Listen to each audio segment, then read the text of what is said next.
Welcome back, and it's admirable to see so many people back here after the cocktail hour. And we have a wonderful panel, actually, this evening. It is entitled Serving Those Who Serve, and we have Major General Tom Wilkerson, Elizabeth Price next to General Wilkerson, Chaplain Kenneth Bush over there on the end, and filling in for Chaplain Kyle Fauntleroy is Brian Simpson. So we have been asked to shorten the bios, and so we can get on with the substantive comments and remarks of the evening. And I will just say, we'll start with Major General Wilkerson. He's the Chief Executive Officer of the United States Naval Institute, one of the oldest professional military associations in the United States. And then Elizabeth will follow him with her remarks. Elizabeth Price is a licensed social worker and program manager for Operation Iraqi Freedom and Operation Enduring Freedom at the Bedford Mass VA Hospital. Her role includes case management, therapy services, and outreach to returning combat veterans in the community who are integrating into health care and transitioning from combat deployment to civilian life. Elizabeth has been working at the Bedford VA for 3 years. And as I said, Brian will introduce himself. And do you want to just say a couple of words about what you do? Okay. I'm the Director of Training for the Naval Chaplain School in Newport, and been on active duty 22 years and spent a couple of tours in Iraq. Excellent. Thank you very much. All right, so without further ado, Major General Wilkerson, would you like the podium? Shucks, yeah, why not? If I don't stand up, I did, didn't I? No, you said you have his. Oh my gosh, a dignity violation. I'm so sorry. Okay, Chaplain Bush is currently assigned as the Chief Training Development Division at the United States Army Chaplain Center and School at Fort Jackson, South Carolina, and will become the next Director of Training in this summer, 2009. So, go Manasai. All right. Yeah. Konnichiwa. We may want to just... Do we need to use the microphones? Is that a good thing? It's because it has to be recorded? Okay. Well, the introductory speaker is not vertically challenged, so the mic's in the right place. I'm Tom Wilkerson. I've got a couple of things to talk to you about, and it'll be in keeping with the shortening of what we're doing. First, a little bit about me. Since this is the Harvard Divinity School, I need to give my bona fides. I'm an Episcopalian, Church of England, so I don't look down at any religion. And if you know about the Church of England and its history, you'll understand why. If you've been founded by a guy who didn't like his first wife and wanted 7 others, it's really difficult to look down at other people's religion, okay? On the other hand, I have served just as many who are in the Catholic Church as an acolyte and as a lay reader, and I have 2 stories to tell you about it, which is part of the reason I have such strong faith. I was hurrying to be the lay reader for a Christmas morning service when I was a squadron commander in Beaufort, South Carolina, and I was speeding. And it was Christmas morning, and the Beaufort police stopped me. And I was in the robes as the lay reader for the day, and I leaped out of my car and ran back to the police car and said, "Officer, I'm sorry you caught me. I was speeding, but I am the lay reader for the Christmas morning service, and there is no pastor or vicar for this service. I am it." And he looked at me and said, "Go ahead, Father. Everything's going to be all right. Just don't go too fast." And I almost started to say, "Bless you, my son," but I thought that would be carrying it a little bit too far. And I got in my car, and off I went, and I made the service in time. The second story is I was in the Philippines coming out of Westpac, and it was Christmas again. Christmas seems to be the things that happen. And I was the executive officer of my squadron, and several of my squadron mates and I went to church on Christmas Day, as we usually did. And we didn't know which service would be held. And as it turns out, we went and sat down in the back of the church because we're not that brave. And it was the Catholic service. And so the father came back and looked at 4 of us sitting in a row and he said, "Okay, one of you guys is going to be my lay assistant." And they all looked at me and said, He's the XO. And so Father said, that's fine, you're it, get up here. And I went up and did the service with him. I didn't bungle it too badly. And when we got through, as we went out the door, I said, Father, I just want you to know I hope I still have your blessing, but I'm an Episcopalian. And in keeping with being a chaplain in the armed forces, he said, it's all right, son. Next time you'll do better, and so will I. Okay, now about my military career, very briefly. I am a little embarrassed because all of you have so many degrees. I went to a trade school, and I graduated in 1967, and the only advanced degree I have is from the Navy Fighter Weapons School, better known in popular lore as Top Gun. Truth in lending. I went to Top Gun before Tom Cruise got out of the second grade, okay? And I was the last person in my squadron to see the movie. It is unfortunate that much of what they did in that movie resonates with how we used to act in squadrons in the fighter community. So take that for what it's worth. Perhaps more importantly to this group, I belong to something called the Society of the Cincinnati. Most of you won't know what the Society of the Cincinnati is, and it's not my fault that I belong, because it's direct descendants. It was founded by George Washington. He was the first President General, and it was put together by the officers of the Continental Line in the Revolution. It is the oldest patriotic organization in the United States, and its role was to take care of the widows and orphans and those who had been grievously wounded in combat. There are 14 original chapters, the 13 original colonies, and the French chapter for the fleet of the Comte de Grasse.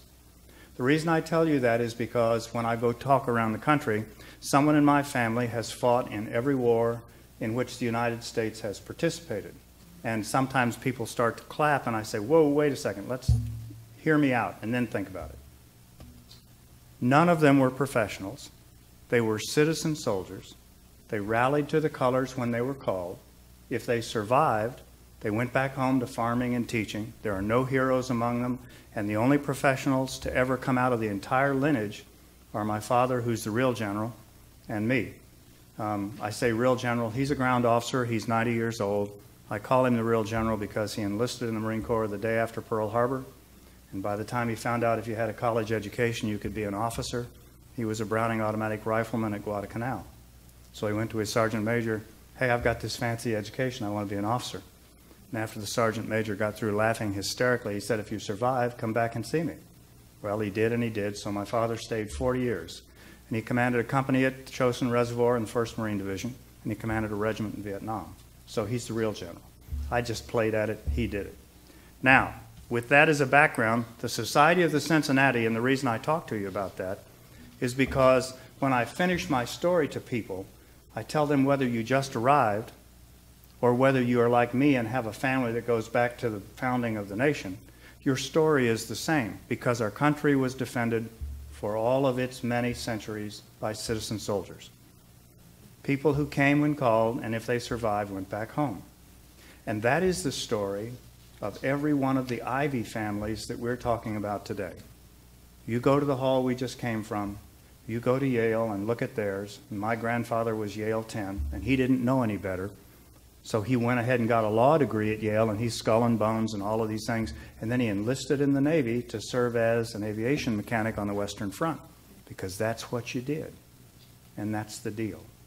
So the story of my family is the story of every one of the Ivies families in terms of, if you look in the lineage of Harvard or Yale or Columbia or any of the colleges, Dartmouth, that go back, you will find that since their existence, someone in their family has fought in every war that the United States has participated in and has served with honor. It's a common theme. So now let me talk to you about what we're doing today. I'm not going to read slides to you. When I got to be a general officer and I served as the operations deputy of the Marine Corps, I discovered that general officers can't read. The reason that I learned that is because, as many of you know, there's some place in the depths of the Pentagon called the tank. The tank is really officially the gold room. And in it, the Joint Chiefs of Staff and their deputies confer on weighty matters. And the way they confer is they come and sit around a table where there's the chief of service and the deputy, and someone stands up and reads from a script while slides are on the wall, and they're reading what's on the slides and what's in front of you and what you've had in your office for a week to get prepped for the meeting. And finally, one day in exasperation, I asked the chairman of the Joint Chiefs, why is it that we have to assume that only captains and colonels in the military services can read and the rest of us can't come here prepared? He almost threw me out. So I knew my career was on short change. And they still read, by the way. So I'm not going to read this to you, but I want you to watch it as I flip through it and read for yourselves, because at the end I'm going to tell you a story and then I'm done. Okay? Let's see if I know how to do this. Obviously I don't. To the right? The right makes it go. The right button. See? I would have thought the top button. Okay. I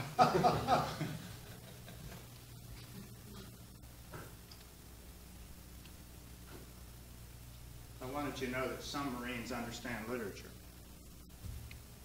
I've used Carl Sandburg's quote, especially the last part, because it's an epitaph you don't want for the Americas.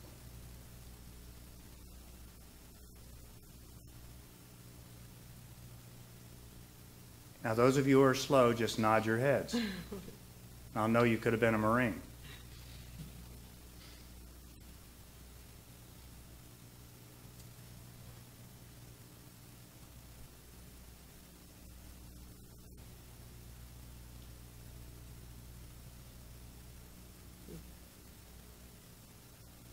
I always like that one on the right. Yeah, where he's shooting the Jeep. Hey, man, that says it all. That's his best friend, and he's got to kill it.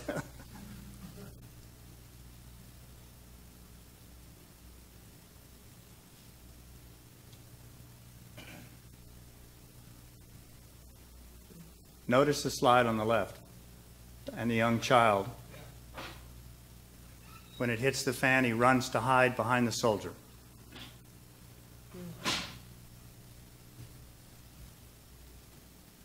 I don't know how many of you have ever known or read the story of Michael Monsoor, petty officer in the Navy, SEAL team leader, Al-Fallujah, Anbar province. That's him in the lead there about 4 days before he was taken out.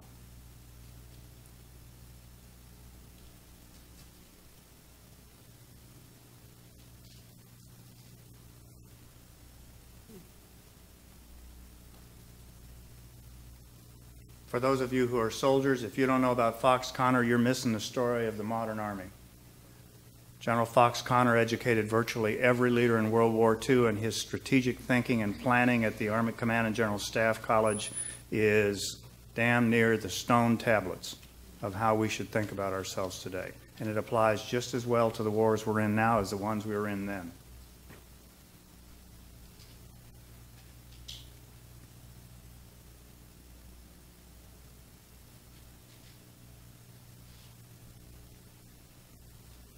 The earlier quote that you saw, it wasn't really from the gentleman that the lady used, it's from Thucydides. Got to go back a little bit further.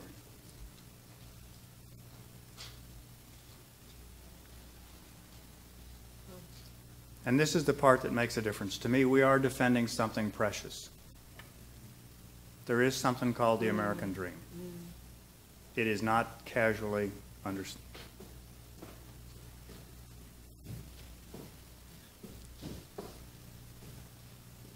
And once we almost got there,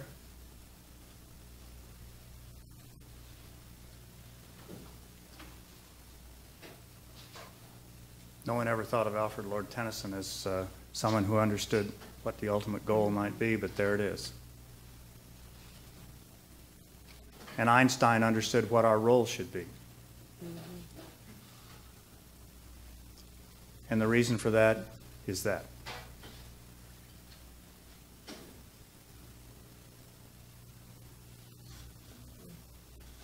How do I turn that off? Thank you. I show those to you quickly because I want you to, I can't show it in frame, and talking about it will waste your time and mine. There was a very smart man who wrote a book a while back, It was called Only the Paranoid Survive. Naturally, when I saw that book and first read it, I figured it was going to be an unauthorized history of the United States Marine Corps. Because, of course, we in the Corps recognize that we teach paranoia as a core competency, because all the other services are always out to get us. It's really written by a guy named Andy Grove when he was the CEO of Intel Corporation. And it was in the 80s, and he was at the top of his game. And he looked out into the landscape where analysts loved him, stock price was up, they were making billions of dollars, and he talked to his COO and looked at him as I'm looking at you all. And he said, you know, in 3 years or so, we're going to find ourselves in a train wreck because the Japanese are going to eat our lunch.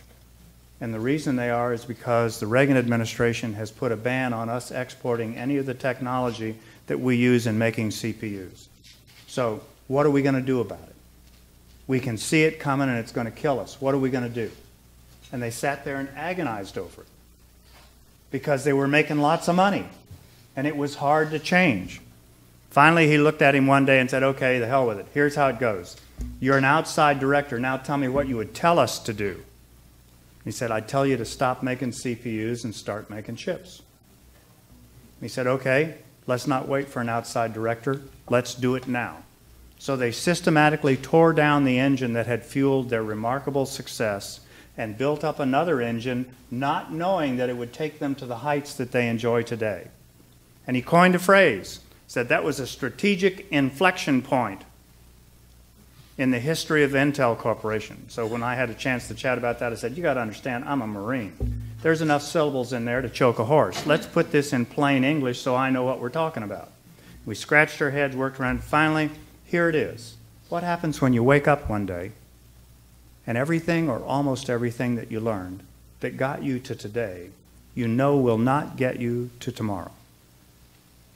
What happens when you wake up that day and all of your experiences and understandings that built you to that point, you are painfully aware are not enough to take you where you need to go tomorrow? And is that not where we are today in our foreign policy in the United States, in our military and defense department, and in some of the things we hold most dear in our country? And you can see it now in the financial crisis as well. Things that we took as givens are not there. The market, all those things. The reason I tell you is because in the package that we're talking about today, one of the things that we've never thought about is what happened to the military when we built an all-volunteer force. What happened to the military is it was separated from the nation in a way it's never been in its history. And the second part is that the military itself became an easy use for those who are in power, because it is the best in the world by any marginal stretch in any kind of combat. And it's available in a heartbeat. All I have to do is turn around, put my arm and launch them, and they go. So there's a very nice, catchy little set of phrases that a friend of mine wrote, and he said, America goes to war too often, we spend more money than we make, and we sometimes don't govern ourselves very well. And that's not a recipe for success. So when we look at ourselves and the Ivies and how we're working, we say, what has changed? In the military, what has changed is now we have a force that's separated. So when I go talk to people, and I'll close with this because I'm getting down on the edge, I ask them, how many of you all support the men and women of the United States military? Everybody's hand goes up, hearts beat fast, and I say, now, let me ask you a different way. How many of you recognize what that means? How many of you would like to see a return to a draft? I don't get any hands. Then when that young person wrote a blank check to you and me that said they would give to us everything up to and including their life, what we didn't recognize until we stressed the system is we wrote a blank check in return. And it said, young person, when you come out of the military, if you're injured, if you're under stress, if your family is under duress, or if you're just searching for a job, we, the American people and our government, are obligated to make sure that you see that you have a fighting chance to lead a productive life as an American citizen for the rest of your life. And the reason is not patriotic. The reason is because if the word gets out that we're not doing that, they'll ring the bell one day and there won't be any volunteers, and there'll be door number 2. Thanks.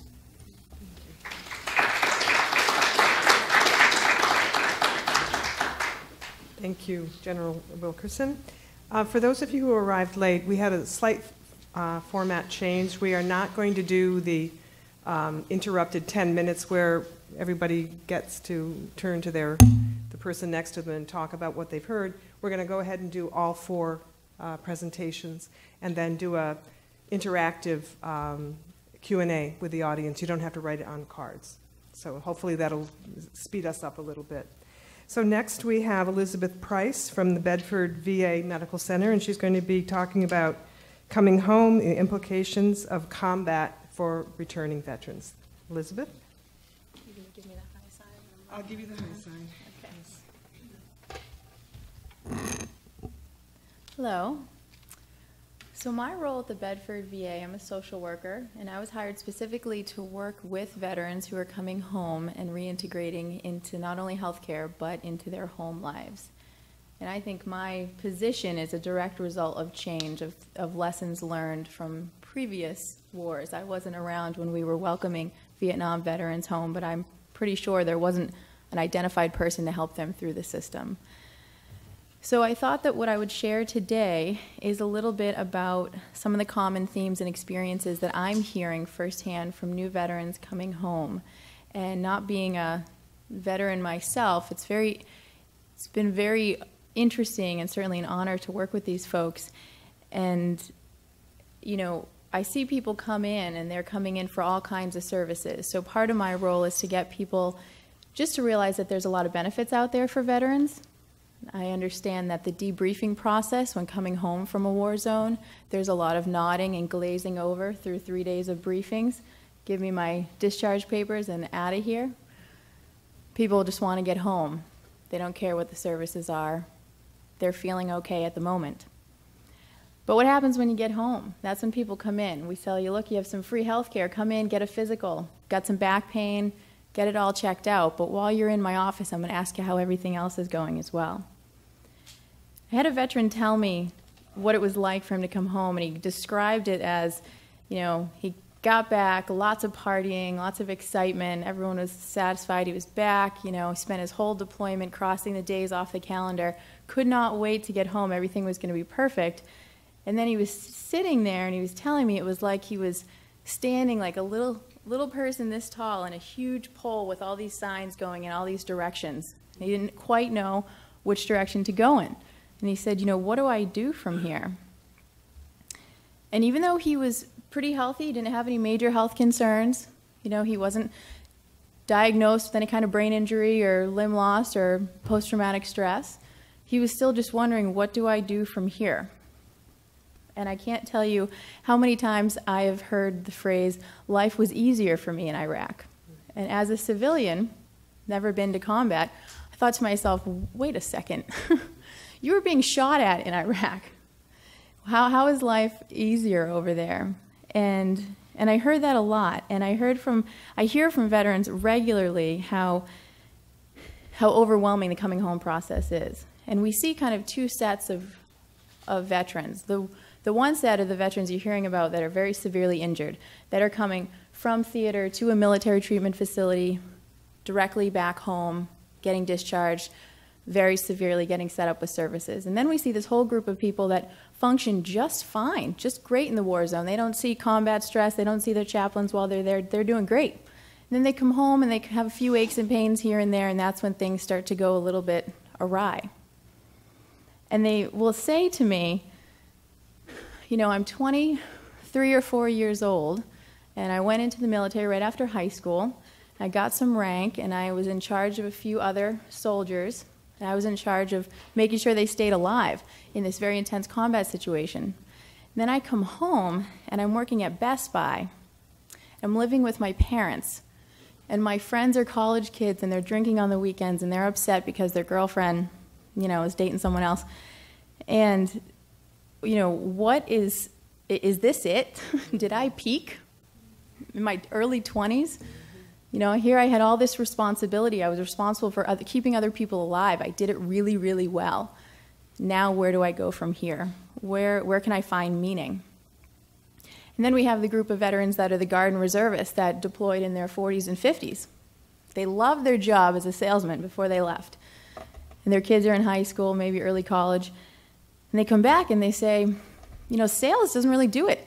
I don't really care about paper cups. And that's what I've been selling for 20 years. You know, what do I do from here? Where can I find some more meaning? You know, the military was this deployment was the most meaningful thing I've ever done. And that's something that I find is very difficult for family members to understand, the actual intensity of the experience and that camaraderie, especially with the spouses that I see that cannot wait to get their hands on that veteran when they get home. And the more they do that, the more the veteran pulls away, having a hard time with that reintegration. I also hear a lot of stories from veterans about really figuring out where their role is and feeling like people aren't getting them. You know, nobody gets my story, and my peer group is not quite on the same level as I am. So going back would make sense. You know, let me just give me another deployment that will fix this. And of course, being a social worker, clinically knowing that more trauma is not better, and if someone's experiencing post-traumatic stress, this is not going to help them recover. But hearing that the veterans really miss it. So do they miss the adrenaline rush of being in the war zone? There's no more high you can get, so I've heard, especially not in civilian life, although we do see a lot of reckless driving, so that could be one aspect of trying to get that high. Some drug use, maybe. And for people who are in the Guard and Reserves and maybe have gotten out, their friends may be deploying or their units going back without them. And again, that's a dynamic that is really difficult for families to understand. Why would you want to go back? Well, their buddies are back. How can they not be there? There's some sort of sense of connection, and whether it's guilt for not being there or just the missing out, there's more that they could have done. So we try to get the veterans in for the healthcare, but also to screen people to see how they're doing with their readjustment. And a lot of people do fine. A lot of people do great. They go back into their lives, and then we see a lot of common complaints. I see a lot of veterans coming in, not only frustrated with some maybe ringing in their ears, but frustrated with not being able to sleep or not being able to somehow avoid some of the bar fights that they're finding themselves in, or going through relationships and not knowing why. And then I get calls from family members too saying, this veteran is driving like a maniac. I cannot get him to drive down the road at the speed limit. And when we talk to the veterans about this, realize that they're still in that battle mind. Those skills that kept them safe in the war zone are not turning off like a switch when they get back. They're not putting two and two together, that the reason they're driving so crazy and on, you know, speeding and avoiding things is because that's how they're trained automatically to avoid danger, and that now they're looking through the world with a different lens, with this combat lens rather than the civilian lens. The other, I would say, barrier to care that I'm noticing is certainly the mental health stigma. And I think you guys could tell me better, certainly with the chaplain service, that things are changing over the years, that there's much more education around mental health. You know, I know there's some new post-deployment briefings that veterans are getting when they're coming home, especially in the Guard and Reserve in Massachusetts, where the military is there partnered with the VA and vet center counselors to meet with everyone individually and give them an opportunity to talk about how they're doing in their reintegration. But even then, I don't know if there's any Marines here, but they are the toughest ones to get through the door. And I think that, you know, I hear this phrase broke a lot. People do not want to come in, they do not want to be broke. They do not want to have the stigma, especially if they're still in the Guard and Reserve.